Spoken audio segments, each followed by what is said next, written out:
When it comes to sharing the experience of being gay and Latino, few do it with as much color and wit as Dan Guerrero. From working on Broadway to being the son of a legendary musician, it all makes for an entertaining story he's taking to the stage.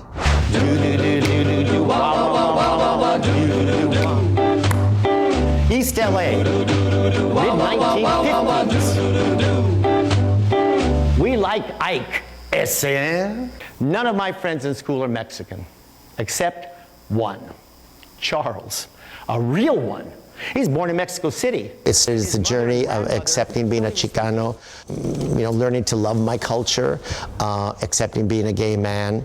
And I wanted to celebrate two people. My best friend since grade school, Carlos Almaraz, who was a great artist and one of the leaders of the Chicano art movement. And my dad, Lalo Guerrero. The late Mexican-American music legend Lalo Guerrero, known as the father of Chicano music, was the first to introduce swing and boogie to Latino audiences in the U.S. But Lalo's rise to stardom in the 1940s made some things a little difficult for his young son, Dan. His records play all the time on the one Spanish language radio station. And there's posters all over the east side. En persona, Lalo Guerrero y su orquesta.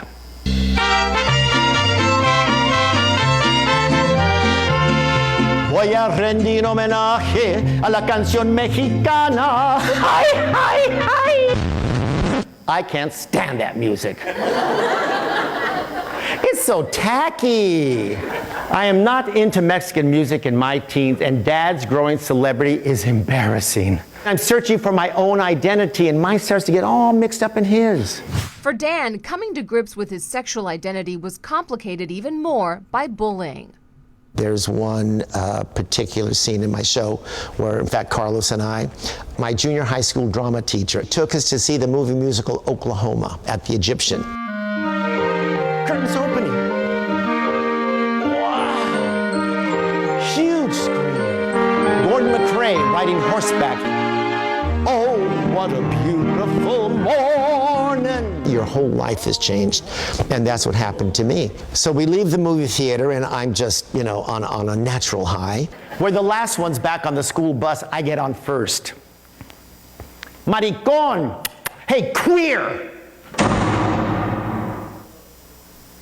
I can't move. Everyone's staring at me. I'm just gonna walk straight ahead.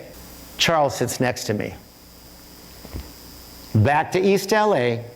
I mean, it was a whack. It was like cold water in our face. I learned early in life, I made a decision. I was not going to be walking around the side, that I was always going to walk down the middle. That was my choice. When Dan turned 20, he made another choice, to pursue his passion for theater. So he moved to New York City, where after many years performing on stage, he would go on to become a successful talent agent on Broadway. I was an agent on Broadway for about 10, 12 years. So I was an agent for a lot of future Hollywood names and Broadway stars. I did represent an 11-year-old Sarah Jessica Parker and Fran Drescher. But Los Angeles was still home.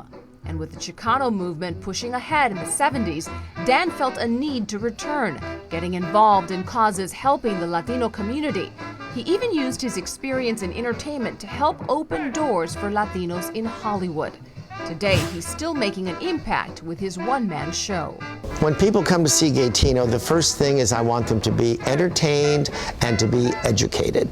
But I think you learn most when you don't realize you're being educated. I went to East LA College, and to be back at the college performing a show called Gaytino and carrying on stage, and when I was here, you wouldn't even really say the word gay. It simply wasn't done.